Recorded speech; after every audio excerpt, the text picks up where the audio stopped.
Israel और Iran युद्ध जो भीषण रूप ले रहा है और जिस तरह से अमेरिका इस युद्ध में कूदा, अब जिस तरह से तेल रिफाइनरी और आपका गैस फील्ड पर जो बमबारी हुआ, अब खबर आ रहा है कि परमाणु षड्यंत्र परमाणु ठिकाना जहां जहां है और परमाणु जो आपका बम बनाने का जो अड्डा है, जो रिसर्च सेंटर है, उस पर जिस तरह से हमला किया जा रहा है। ईरान पहले नातांज पे हमला किया, जो इजराइल जो आपका ईरान का नातांज पे हमला किया, उसके बाद ईरान खबर आ रहा है कि इजराइल का परमाणु रिसर्च सेंटर पर जो हमला किया है। पूरी खबर आपको समझाएंगे। नमस्कार, मेरा नाम विश्वजीत कुमार और आप देख रहे हैं वाक फॉर इंडिया न्यूज। युद्ध का 23 दिन हो चुका है और दोनों तरफ से गोला बारूद जबरदस्त छोड़ा जा रहा है। ईरान भी खाड़ी देशों को जिस तरह से निशाना बना रहा है, सऊदी का आपका वेल तेल रिफाइनरी को जिस तरह से निशाना बना रहा है, आपका बहरीन में भी तेल रिफाइनरी को निशाना बनाया गया। कतर में खबर आया कि दुनिया का सबसे बड़ा गैस जो आपका भंडारण है, उस पर जो हमला हुआ कतर में। उसके बाद अब खबर आ रहा है कि आपका इजराइल जिस तरह से नतांज में जो ईरान का परमाणु ठिकाना है, जहां मतलब यूरेनियम को इकट्ठा करके रखा गया है, वहां पे जिस तरह से हमला किया गया है, जिसके बाद रेडिएशन का भी डर लोगों को सता रहा है।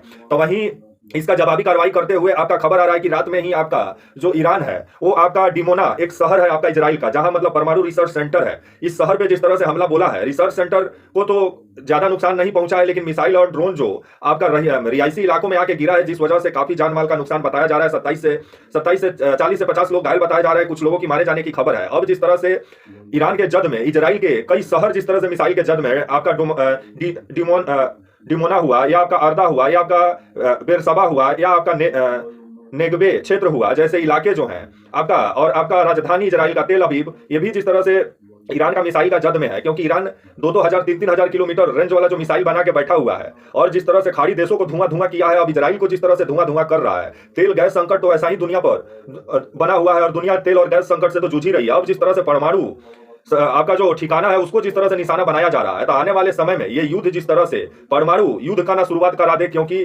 परमाणु जो आपका ठिकाना है, आपका बताया जाता है डिमोना में आपका रिसर्च सेंटर है इजराइल का, यहीं पर आकर मिसाइल गिरा है आपका रिहायशी इलाकों में, जिसमें मतलब काफी जान माल का नुकसान हुआ है। और बीते दिनों नतांज को जिस तरह से इजराइल निशाना बनाया, जहां ईरान का सबसे बड़ा आपका जो है यूरेनियम भंडार है, क्योंकि यूरेनियम से ही आपका जो है परमाणु बम बनता है। और ये भी खबर आ रहा है कि मतलब परमाणु बम बनाने का काफी नजदीक पहुंच गया है आपका ईरान। तो आने वाला समय ही बताएगा। और जिस तरह से अब इजराइल का परमाणु ठिकाने को जो निशाना बनाया जा रहा है, तो ये युद्ध दुनिया को कहीं झुलसा के वैसे ही रख दिया है। और ये जब परमाणु केंद्रों पर जब हमला होगा, तो वैसा ही बारूद का ढेर पे दुनिया बैठी हुई है। मौत का सामान तो सबके पास है और तबाही तो दिख ही रहा है। तब आने वाला समय ही बताएगा कि आपका हिरोशिमा नागासाकी के बाद दूसरा कोई घटना तो नहीं देखने को मिला, लेकिन परमाणु जो ठिकानों पे हमला हो रहा है, अगर ये हमले की वजह से अगर रेडिएशन फैलता है, तो आम लोगों को काफी दिक्कत हो सकती है। इसको लेकर के जो बड़े बड़े मुंडी अंतर्राष्ट्रीय स्तर पे उनको सोच विचार करना चाहिए। क्या दुनिया को बारूद का ढेर पे जो बैठा के लोग रखे हैं, तो कहीं वो बारूद का ढेर दुनिया को ही ना ले बीते। तब तक